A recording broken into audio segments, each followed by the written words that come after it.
Welcome to the Nerd Party.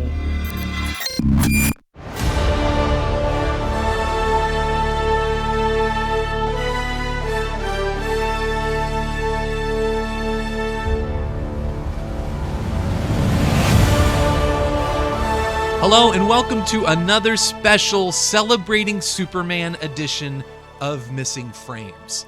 I'm your host, Shawn, and can I just take a moment to say Happy Superman Day, everybody? Seriously, what a glorious day it is. And if I'm being completely honest, yes, every day is Superman Day for me, at least in this house. Maybe it's the same for you, but this is, in fact, the day that Superman first made his debut in Action Comics #1, April 18th, 1938. Did I get that right? I didn't even look at that. I didn't look at notes. I just know these things just come spouting out of me. They are facts that might get me far on a Superman-themed episode of Jeopardy, but won't get me far in life. But you know what? That's because life is the problem. It's not me. It's life that needs to change to revolve around the Man of Steel. But today's his day, and happy birthday to him. And I hope everyone is having a great Superman Day so far and that you've done some things to celebrate. I'm recording this the day before Superman Day, so I am blissfully unaware of any trailers, posters, things that might have happened. But I'm very excited. I'm sure future Shawn, if you're listening to this, I hope you're having a great time watching that new trailer over and over again. And all you other people in the future as well. But of course, like the past few months, I've just been like Superman crazy. And I know you're listening to this and thinking, yes, we know you're Superman crazy, but especially now because we've got James Gunn's new movie coming out on July 11th. So it is like, if you thought I was Superman crazy before, it is a whole other level. And I've really been using my podcast here, which on Missing Frames, as you know, normally we watch all the movies we should have seen by this point in our lives. Now it's basically just a Superman podcast. For those of you film snobs out there, I'm sorry, but I'm not sorry. It's my podcast. I get to do what I want. But to celebrate my favorite hero, I've been talking to all of my favorite Superman people, the most amazing Superman people I've interviewed so far. And if you haven't checked these out, please check them out. I did it for you. I've spoken with Mark Waid, Mike Carlin, Morgan Siebert, who is the owner of the Super Museum in Metropolis, Illinois. By the way, Superman Celebration is coming up in June. Look that up at supermancelebration.net. I also spoke with Superman homepage owner Steve Eunice, Josie Campbell, the showrunner of My Adventures with Superman. Love that show. Love her. Love all these conversations. Please check them out and let me know what you think on Twitter at YayShondorman. But before I get into this special Superman Day episode, I want to give a shout out to my dear friends Brad and Lisa Gullickson at the Comic Book Couples Counseling Podcast.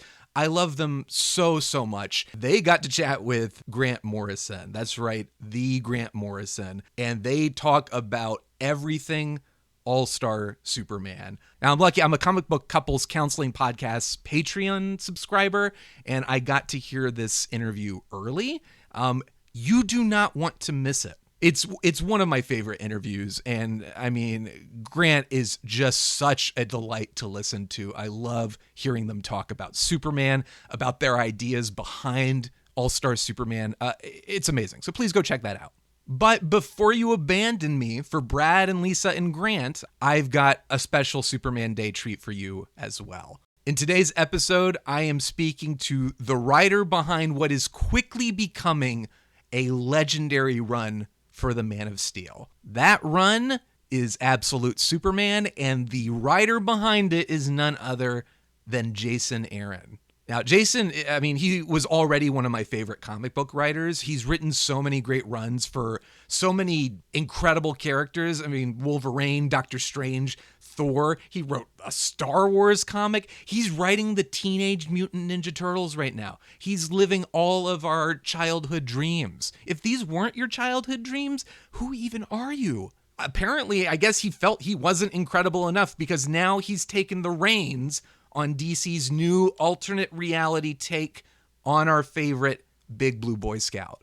Only in Absolute Superman, our favorite Blue Boy Scout is not so blue, not so much a Boy Scout. It's a little bit different. It's a little off the beaten path, and I love every second of it. Over the course of the 6 issues that are currently out, Jason has been reshaping, revamping this story we all know so well in just incredibly exciting ways. I cannot wait to see what else he has up his sleeve. So naturally, of course, we talk about his absolute run. We talk about the most recent issue that was absolutely fantastic. It might be my favorite of the run so far. It's incredible. We talk about how he walks the fine line of redefining Superman while honoring the character and the extensive history. Jason is revamping, but he doesn't want to tear the thing apart. He wants to kind of get to the core of Superman and find a new way to celebrate that. Jason also hints at some potential upcoming stories for future issues. I also asked him about his visit to James Gunn's Superman set. They visited Atlanta.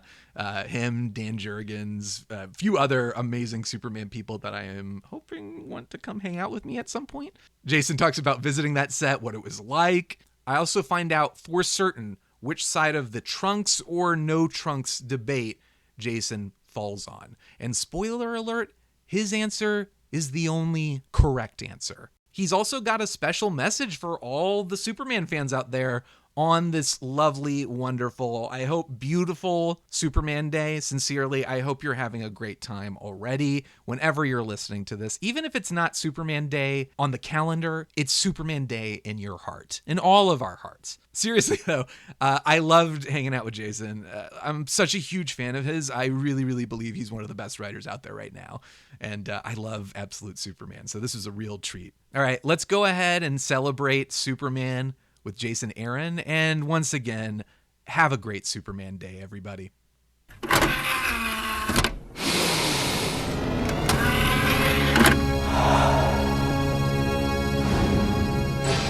Now available to own on video cassette. Well, we are not recording on Superman Day, but this episode will be coming out on Superman Day, which means I think we should try to make some predictions for what is going to be revealed on Superman Day, and then we'll see if on that day when this episode comes out we sound foolish. So I'm going to predict we're going to learn that David Cornsweet actually learned how to fly, like how to actually defy gravity. They're trying to compete with Mission Impossible, and Tom Cruise is doing his own stunts, so it was very important for David to learn how to literally defy gravity. That's exactly right. But do you have any predictions, any thoughts about like what else we might learn? Oh, no. I mean, I know nothing beyond what you do. I have no secret Superman insights, so no, I have no idea. I mean, maybe do we get a full trailer for the movie? Fingers crossed. That's what we're hoping for. And by this point, people listening to this will know. I imagine they might know, but I also admit, I'm going to predict big finale that James Gunn, for whatever reason, is like, you know what, I'm just going to spoil it. Brandon Routh, Henry Cavill, Tom Welling, everyone's coming in. They're going to get Tim Daly from the animated show to come in, and it's just going to be like David Cornsweet's going to be like knocked down by Lex Luthor, and he's going to be like, I don't know what to do. And then portals are going to open, and all these guys are going to come out. And I'm going to be sitting there in the theater thinking, this feels a little desperate, like trying to bank off that multiverse Marvel money. But you know what? I'm okay with that. I'll allow it. But that's look, I think we just need to focus on getting the one Superman right and not worry about trying to do 20 of them. Like I completely agree. Just give us that one awesome, super cool Superman, which I have all the faith in the world that James Gunn is going to do. You got to visit the set, didn't you? You got to be part of that group. I did, yeah. It was great. I mean, it was cool because I was like, really, you want me? Like, because it was still a secret that I was working on Absolute Superman. I don't think we'd even announced that I was doing. Had we even announced that I was doing Action Comics? I don't know. I felt like when I was there, I was like, do you want me in any of these photographs? When was it? Was because I feel like maybe at that point Action had happened. Like I'd heard the news. Maybe it had. Yeah, maybe. Yeah. But yeah, I was there, with like Dan Jurgens and Jerry Ordway and Frank Whiteley and sort of people who'd made, done legendary Superman stories. And I'm like, oh, well, I wrote three issues of Action Comics. Did you know you were going to be doing Absolute at that point? Yeah. We were already working on it. Actually, the whole set visit was cool, and James was super friendly and super welcoming and was kind of, he's a genuine like nerd, you know. So he was very much geeking out over having Kevin McGuire there and John Ostrander and everybody who was there, and showed us around. We got to watch some scenes being filmed. It was super cool. I came away, you know, even more excited than I was before. But after all that, like I got like me and Vin, me and Frank Quitely were like two of the last people to get flights home, and I got to sit and get a little day drunk with him and kind of tell him the whole pitch for Absolute Superman. And so that was super cool. I mean, he's one of the, in addition to being one of the most incredible artists on the face of the planet, also just the nicest dude. And then he ended up doing a variant cover for issue 1, which Yeah. is impossible to find because I think it's a Fan Expo blind bag exclusive. But so yeah, it was incredible, the whole visit. It felt, again, for a guy who felt like I'm just showed up here to the DC Comics party, it felt really cool to be invited along for something like that. So how long have you been with DC at this point? Has it been, because you started, it was a Batman story, correct? Yeah, Batman Off World was my first thing. When did that start? End of 2023. Or at least that's when I was working on it. I think I can't remember when the first issue came out. But yeah, you know, like not that long really. Like just did that miniseries, did those few issues of Action Comics, and was still kind of just looking for projects like that of like give me a few short things, short stints, miniseries, and then the Absolute stuff kind of popped up out of the blue, and I was like, well, never mind. I'm going to dive in for the ongoing series.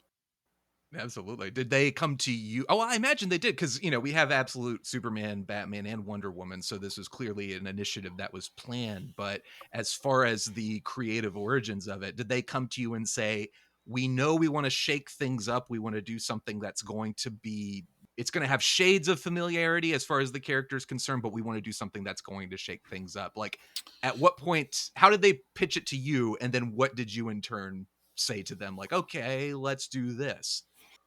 Scott Snyder called me, and he, you know, he had ideas for just doing a kind of a brand new universe, and wasn't fully formed. Like he had ideas, tweaked origins for the main characters, but we weren't sure like what exactly how many characters we were talking about, how many books, like who was doing what.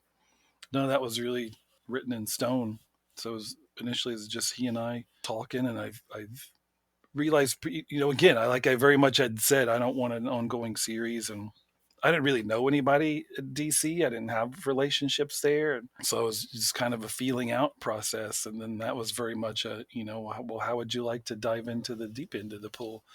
But I've after a couple of phone calls, I figured out like, oh yeah, there's no way I can say no to this, right? Like this is a kind of an opportunity that doesn't come along very often. And I had not even written those issues of Action Comics yet. I had agreed to do them, but had not sat down to write any Superman yet. But the chance to do, I mean, I figured out pretty quickly, like if I was going to do it, I wanted to do Superman, right? I mean, uh, maybe Batman feels like the sexier job because I definitely like the chance to do a big Batman story, you know, bigger than the miniseries that I did. But I realized like I think, you know, Superman is the one for me. Like the chance to do my take on Superman. I realized like that's a once in a lifetime opportunity. I got to do that. So yeah, jumped on board pretty quickly, and then, you know, talked with Marie Javins and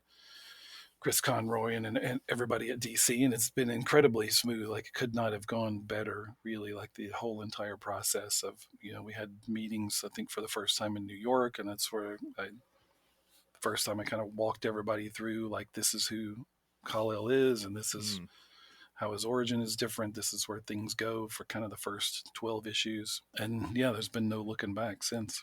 And what was the big thing that in your mind kind of unlocked the door for this story and this concept? Was it aging him up on Krypton? Yeah, that was a big piece, but I think for me that was really an extension of just deciding what's the most important piece of who this guy is and what he represents. And some of that was going back and, you know, reading more about Siegel and Schuster and what that character meant to them, and just focused on, okay, this is an immigrant story, right? Like this is a story of the ultimate immigrant, and what does that look like if you're doing that now as opposed to 1939. And a big piece of that I was realized, like, yeah, he needs to be older. It's I didn't want to do the kind of Moses in the basket sent down the river sort of version of that story. I wanted this kid to remember Krypton, remember his parents, and have a very real Kryptonian identity. I mean, we see kind of important parts of his personality that were formed there. He has that rural upbringing in the redlands of Krypton, not in Kansas. So when he comes here, he's a fully formed dude, Yeah. and more haunted, and because he remembers the tragedy of how it all went down. And so yeah, I think that was the big piece that sort of defined everything else. That defined, what happened once he came here, what happened in Smallville, what kind of fights is he fighting over the course of the 5 years where he's been on the run around the planet. Like everything kind of clicked into place. And of course, I'm sure many people have asked you because it's just so badass. But when in this conception, as you're kind of putting it together, did the idea of Soul, his cape, come into play? Yeah, I liked the idea. I mean, one it was to give him someone to talk to when he comes here, because he doesn't build that kind of relationship with the Kents. He doesn't build relationships with anybody. We get glimpses of him having connections with people in different parts of the world, but he's never able to stay there long enough to like put down roots and really have a friend. He has zero friends on the face of the earth. So some of it I wanted to give him someone to talk to, someone, the one other voice he has that remembers Krypton. And, I think part of doing the absolute stuff is we do want to shake it up.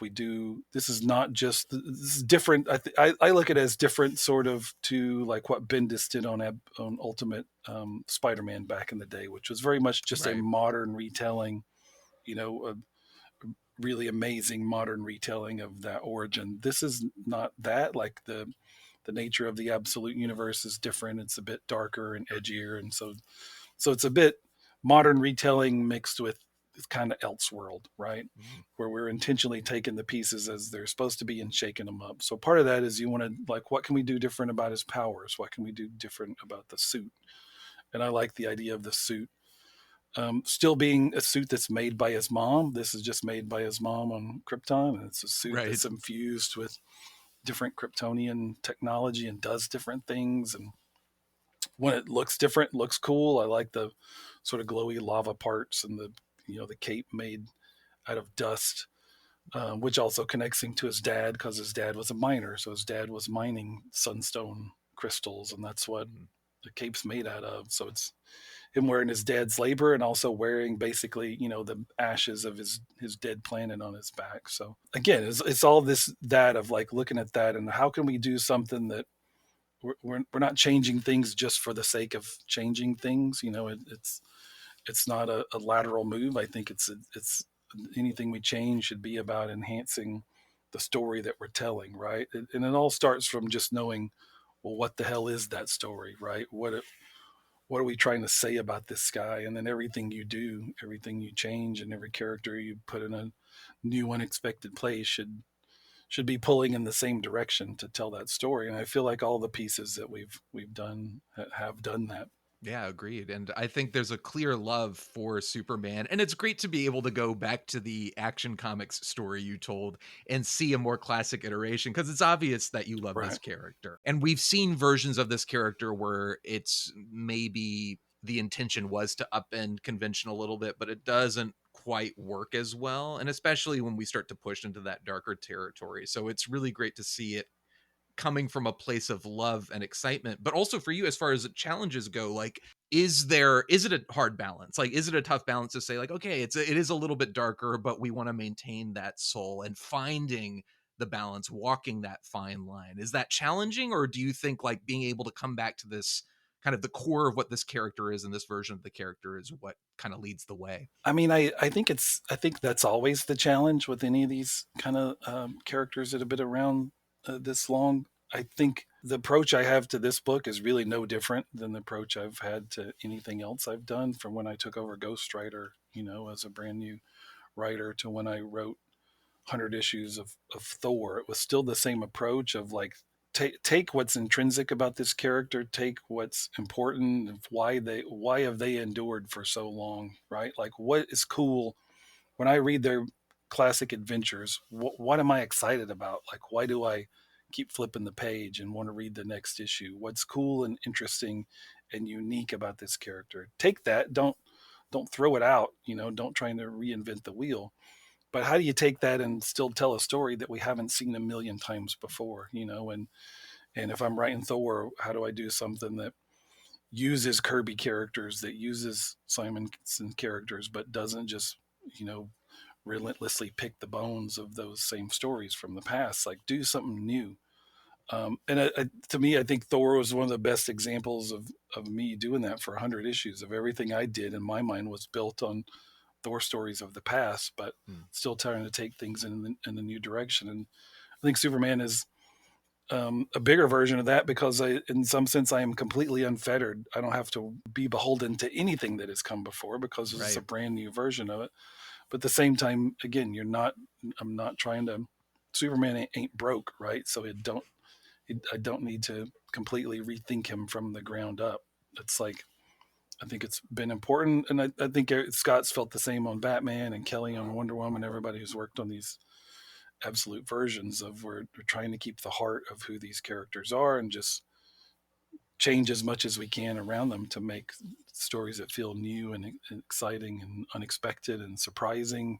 The chance to do Superman's origin, which is a story everyone knows, right? You can stop people on the street and they can tell you Superman's origin story. We've seen that so many times. And how do you do that in a way where we still, you know, the gist of it, we still kind of get to the same place that you expect us to get to, right? There's still one rocket ship that takes off from Krypton with Kal-El inside it. But everything along the way to get to that point was new and different, and we were able to hopefully surprise you and maybe break your heart in ways you weren't anticipating. That to me is the whole goal for this entire book. Of there are going to be other instances where we get to maybe places you would expected us to get to, but you're going to be surprised by the journey that we take to get there. And the other parts, I think, are going to be completely surprising and completely new in terms of, again, where various characters are when we meet them, and how their life goes and how Superman's life goes. So it'll continue to be a mix of like what feels classic and important to this character and what feels wholly brand new and hopefully more resonant to today.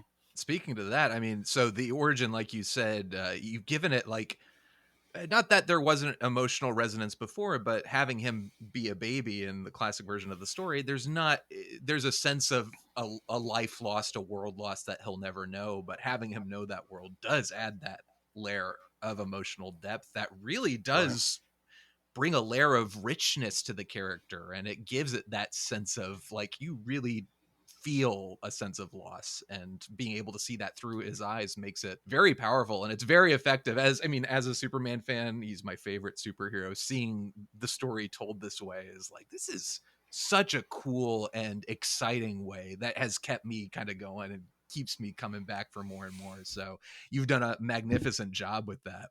Thanks. Yeah, I think if I could pinpoint the major difference between sort of classic Superman and this version, I think some of it's represented in the difference in the origin of, I think, Superman coming to Earth as a baby again evokes that very kind of mythic story of Moses sitting down the river in the basket, and I think that image of Superman is just more of a godly figure, right? Yeah. This version, I'm trying to go the opposite direction. I mean, the first issue, the title of it was Down in the Dirt, so I was trying to say, this is not, look up in the sky kind of Superman. This is a Superman who came from the dirt, came from the rural lands of Krypton, used to having, Superman is going to have dirt under his fingernails, right? All the time. Right.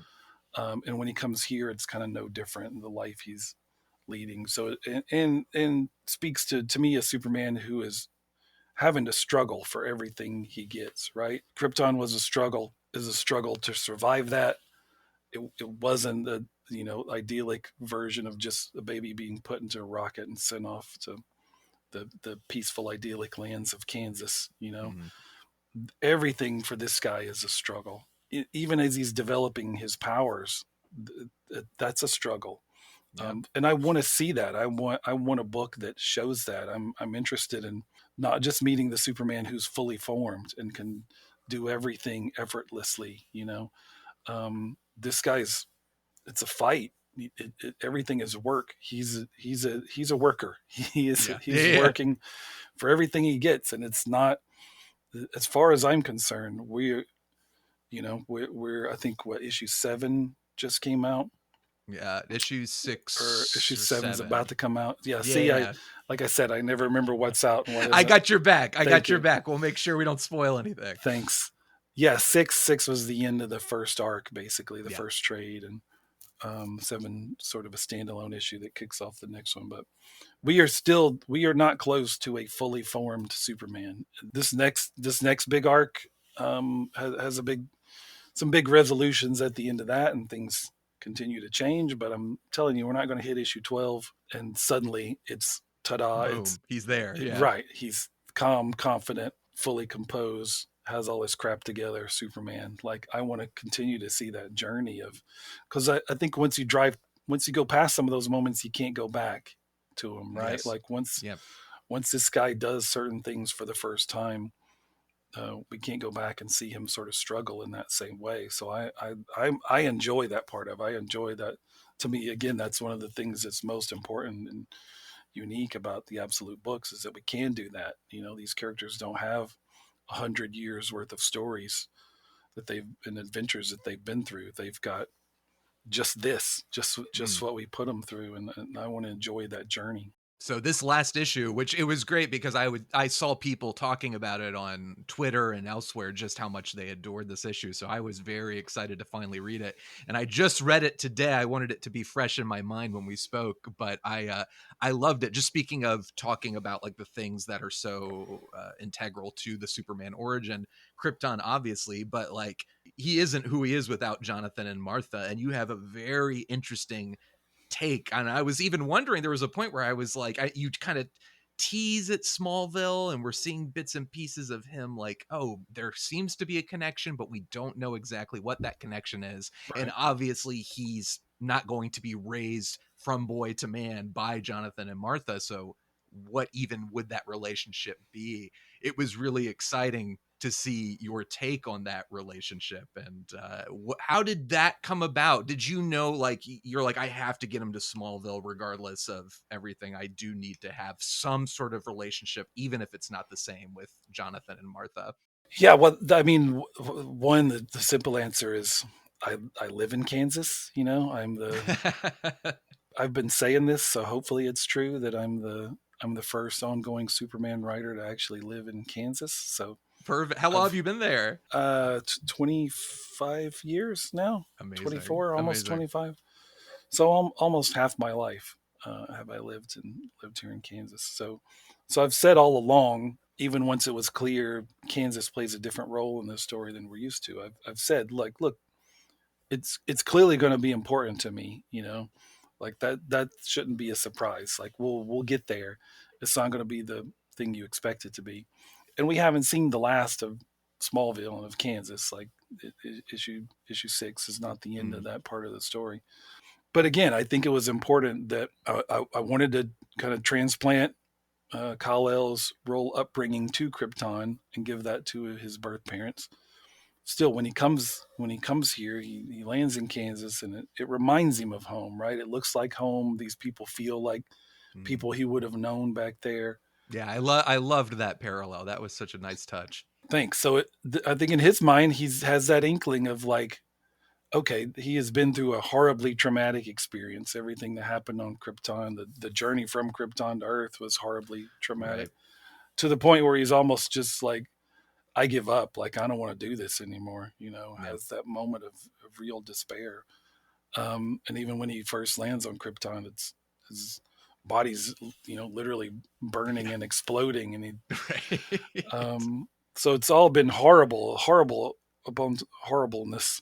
But he meets these people, and it's like he has that glimmer of, oh, okay, maybe this could be something. I could maybe find a new home here, you know. Maybe not to the same extent of as he, if it, you know, if he was raised by these people from a baby, but still, like maybe me, this immigrant from a whole other planet, who, you know, from a culture no one here even knows ever existed. Maybe there's a chance I could find a home here. And then pretty quickly, the answer is no, you can't. Why make it easy? Why make it Right. easy, Jason? You're going to torture this poor guy. Exactly. That is yanked away from him, and he's forced to kind of go on the run. So it's more just to kind of add to that tragedy and the hardships that he's having to endure of like, this is not going to be an easy path for you, you know. Coming from Krypton as baby and being found by the most loving family in Kansas and raised in this very idyllic setting, that is not going to be your journey, pal. Like, you're not, it's not going to be nearly that easy for you. It's going to be quite the opposite of hardship upon, you know, on top of hardship. And so it's really about that, of kind of giving him that tease of like what might have been, and then yanking it away from him. As we'll see, um, that sense for him of like what could have been doesn't go away. Like as he's spent 5 years sort of traversing uh, the planet and seeing more of our planet than any other human being alive. Right? He's seen more of the Earth than any Earthling. He keeps coming back to Kansas. There's something that brings him back there because there's that glimpse of like what could have been, or what felt like it could be a home. Because I think he's desperately looking for, who am I and where the hell do I fit in here, if anywhere, and grasping at straws. And so there's something about the Kents that has never left him. And I also like, just to not leave her out of the picture, because we should talk about her. Of course, with every Superman, you have to talk about Lois Lane, and I love the take that you have on her, and just kind of giving her. Finally, we see her. What happens if she did kind of follow in her father's footsteps and become the Right. soldier that he always wanted? And what was it like interpreting that version of Lois and coming up with that? And it's also a cool way to give her a direct you know, there are a lot of Lois stories where it's hard to figure out what to do with her because you have Mm-hmm. superpowered beings. She's a human. How do you even remotely? It's like the humans in a Godzilla story. It's like, how do they Sure. remotely Right. affect what's going on with these guys? Yeah, yeah. So, Well, I think for me, it started with wanting to shake everything up. I think, given the number of times we've seen, you know, here's a new version of Superman, and that still usually starts with the Lois Lane working at the Daily Planet, right? And here's Lex Luthor, and here's the upbringing in Kansas, and then you're like, well, let's not do any of that, you know. Like, there's been absolutely no mention of Lex Luthor so far, and we've got another villain kind of, in some sense, filling that role in terms of running the, you know, dark and evil corporation that's the main enemy of this first big chunk of stories. So it's my guiding light with the absolute stuff that everyone we meet, whether, you know, usual Superman allies or villains, nobody's in the place they're quote unquote supposed to be. Right? It's like somebody took the game board and shook it up, and all the pieces went in different spots. And I think, and so yeah, I like Lois being an agent of Lazarus Corp. I think you see the pieces. It's not just simply her following in the footsteps of her dad. I think you see, you know, he's lost his legs in some mission that he was on in the past, and his prosthetics, his very advanced prosthetics that he's wearing, have the Lazarus Corp logo on them. So Lois is working for the company that literally owns her father's legs. So I think that in some sense she is presumably beholden to them. But I like the idea as Superman moves through the story and encounters these people. Again, no one is where they're supposed to be. When they meet Superman is when they start to get a glimmer of that, of like, I think you see that with Lois. You maybe see it a little bit so far with Jimmy, of they meet this guy and they're like, oh, maybe I'm not on the right side. I think they Yeah. both feel like they're doing the right thing and fighting the good fight, and they meet Superman and they're like, oh, maybe everything's wrong, because I feel Mm. like I don't know what side anybody's supposed to be on, but I kind of want to be on that guy's side, Yeah. I mean, he does have the coolest cape, so Right. at that point you're like, yeah, that guy. I want to hang out with him. Also, I want my own cape. So I get Yes, it. Yeah, it exactly. makes sense. Is there enough It makes sense. dust to make capes for everybody? But I That's think it. Yeah, one of the big story mysteries that we'll find out in a later issue. I think one of Superman's greatest superpowers is that ability to sort of unite people and sort of to pull people towards being their better selves. And I think that's what you see him doing, even with being completely unaware of it. Of like it's the important part of the story that after the one encounter with Superman, Lois Lane, who we're told hates to write, you know, with no interest in being a writer. She realizes, no, I gotta write what happened to me. I gotta Mm. put it in my own words. Like that feels very important to her. And suddenly she's like, wait a second, this isn't so bad. Right. So I think Superman is that magnet to kind of pulling you like towards your better self. Yeah, and also, I mean, this is a great way of sort of, like you said, going back to the Siegel Schuster era and the golden age of the character. That label champion of the oppressed, which Superman stands for everybody, Right. of course, and he's always going to stand up for the little guy. But I think this version of the character has really given that an opportunity to shine again and bring that version of the character back in a way because the Boy Scout version is so upstanding, we Yeah. haven't necessarily seen in a while. Yeah, I agree. I think that's an important part of who he is, beyond just the guy who can fly out and, punch the powerful alien invaders in the face and save the entire planet. Of like, you put him in a situation where, who are you really fighting for here and who are you fighting against? And yeah, I think that was important piece of the puzzle, especially again when we're leaning into this idea of this lone immigrant coming to these shores and seeing how he gets welcomed and what he's put through. Mm. Of course, that's going to make him fight for the people he sees around him, who are the ones who are really suffering. Yeah, and especially in this day and age, it's I think a message we can all appreciate and learn from. Yeah, it doesn't seem like one that has gotten less relevant since we started working on this book. Sadly not. Sadly not. Yeah, Um, but maybe at some point that we'll get to a point where it's like, you know what, we solved that problem. We don't need to deal with it anymore. right. But Maybe people. Yeah, maybe think. somebody will learn a thing or two from Absolute Superman. But it's still, at the end of the day, I'm not trying to do a book that hopefully don't want something that feels preachy or finger Right. waggy. Or this is a Superman story. It's all about who is this character, like what is he meant to represent, and everything. In my mind, everything we're doing is not stuff that I have invented whole cloth and forced upon Superman. This is who this guy was meant to be, Yes. in 1939. That's what he represented to the two dudes who came up with him. So I know I promised I was like, I'm not going to make you talk about Absolute Superman, but it's so hard not to just focus on it because it's just so great. But let's take a step back and just look at Superman as a character and your relationship with the character. I mean, what was your earliest exposure to Superman? Was that a hero who you were familiar with? I mean, every kid is familiar with him, but was he a favorite growing up? Was he a primary inspiration for getting into comics? What was your first memory of Superman? Yeah, I mean, I think all of that. I mean, I think I grew up in an era where Superman was still everywhere. I think unavoidable whether you sought him out or not. So I mean, probably my first exposure was the Super Friends cartoons, and then the original film, and then the first comics I ever bought. I mean, just judging by all the ones I've got, like which Yeah. ones are the oldest when I bought them off the rack. They were pretty much all DC books, and they all had Superman in them. Even though some of them were issues of Superman, but also issues of World's Finest, issues of DC Comics Presents.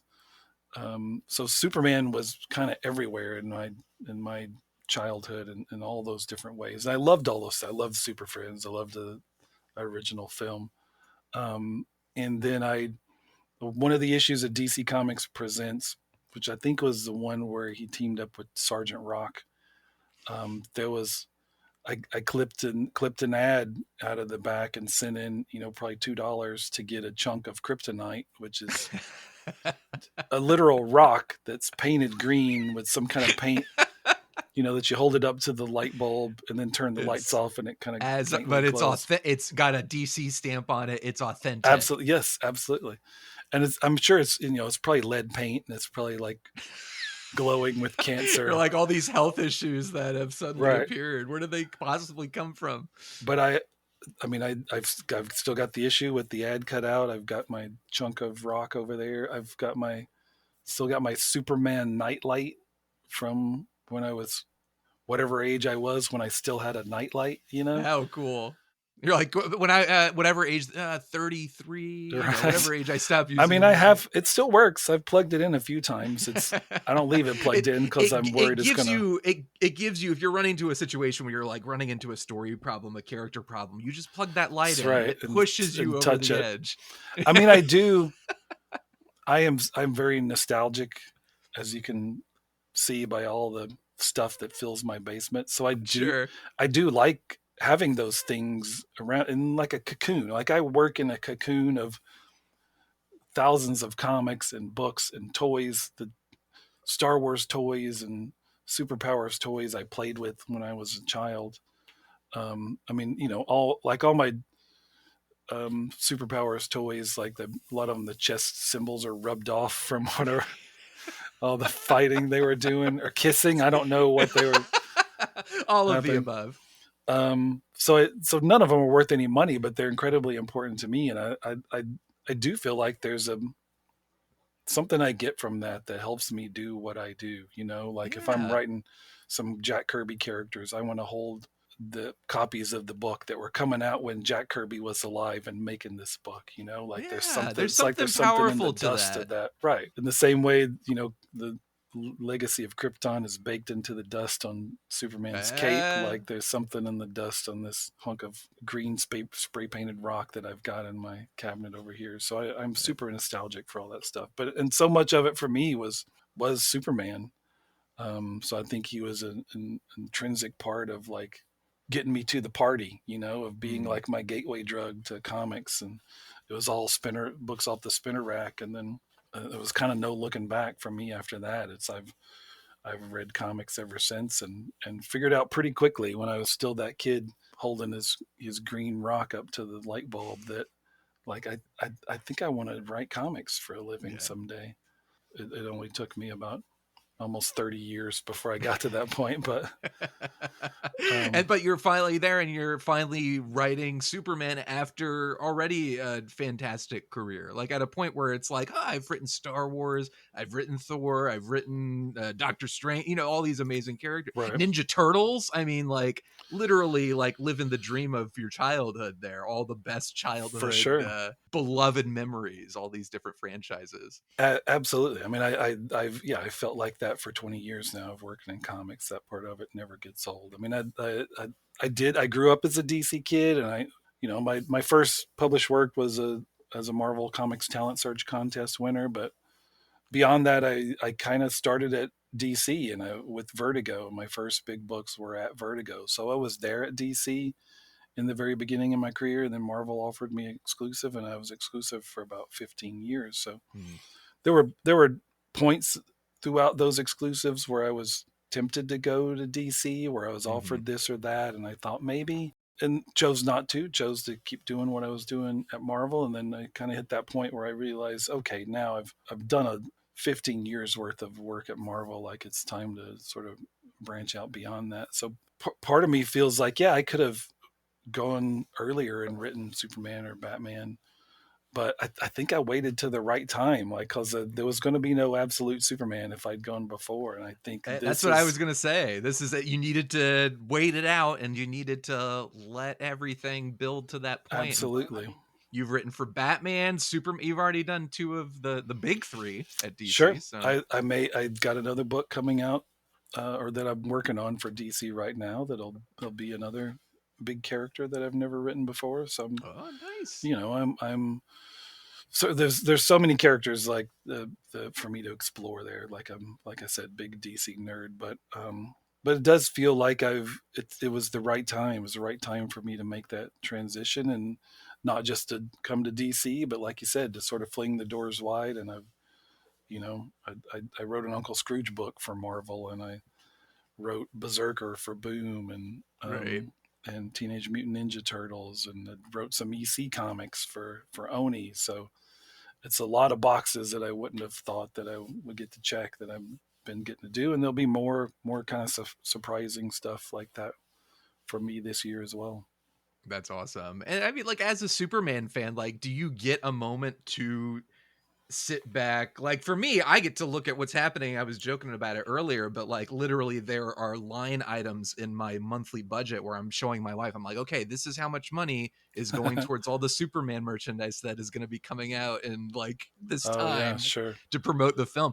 But like, do you get to sit back, like, as you're very busy, do you get to sit back as a fan and just look at everything happening and say like, wow, Summer of Superman, like Dan Slott and Mark Waid, and then the movie, like, do you get to like experience all that excitement, and is this a exciting time for you? Yeah, I think so. I mean, some of it, you kind of just have your face in your work, and you're just focusing on what's in front of you, and trying to get your stuff done. But yeah, I think there's always moments where I can kind of step back and be like, oh, wait a minute, this is really cool, right? Like it's cool to be a part of all this, and accept that this isn't this, some of these things, when you're part of big promotions or stuff with films or moments that feel like the launch of Absolute, like you realize this doesn't happen every day, right? Like enjoy it, you know, enjoy the fruits of your labor, and just being a chance to get be a small part of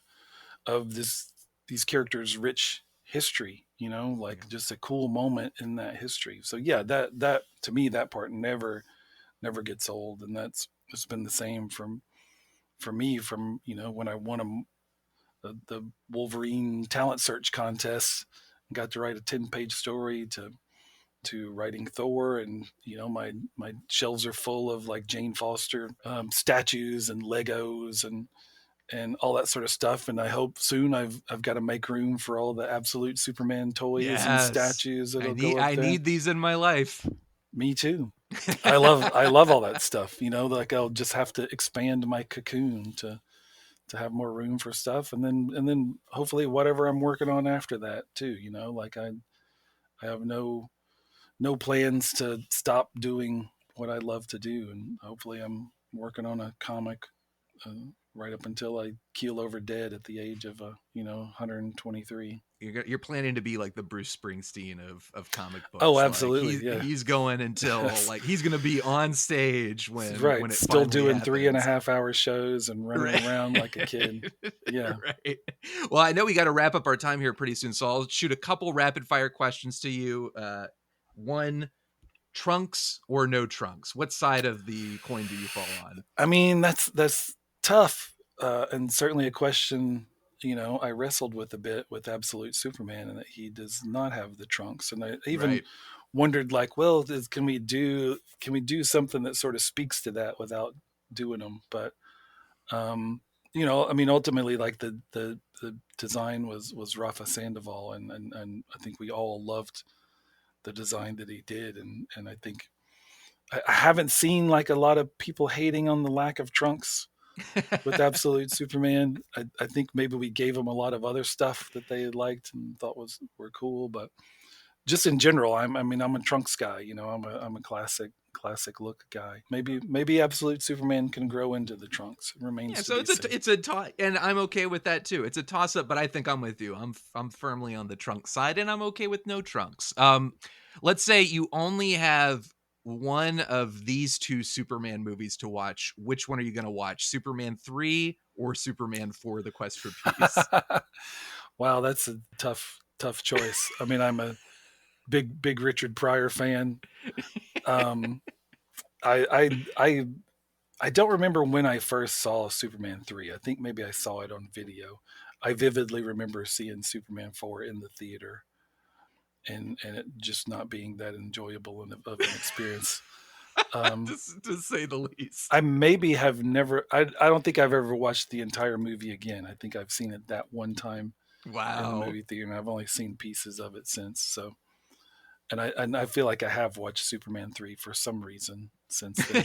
Superman 3 is more bonkers, you know? It's just like it's a Sure, wacky movie. And sure. Superman 4 is more like I was gonna say it's more of the straight Superman movie. I don't know if I could call it like just a straight Superman movie, but it has good Superman moments in it. Am I remembering correctly? Is there a part in it where he puts the Great Wall of China back together with his eyes? Yes, that is Okay, correct. You didn't know about that superpower? You know, the I very famous the cellophane S in Superman 2, all the right, sure. building the wall of China with your eyes, I mean, like I do all love that these that cellophane S is pretty awesome. it's great. And then I guess, do you have a Superman story? And I mean, of course, Absolute Superman. You got to read that. But like, is there a particular favorite for you that you would recommend to people? Oh, just the by somebody else that people should read. Yeah. I mean, I the All Star Superman is usually my go to recommendation. I think not just one of, if not the greatest Superman stories ever, but one of the best comic book stories ever, I think. But I mean, for me, like growing up, I mean, I think the first issue of of a Superman comic I bought where I'm like, okay, now I'm collecting were right before Crisis, were those Alan Moore issues, Mm, which pretty great place to start. Like yes.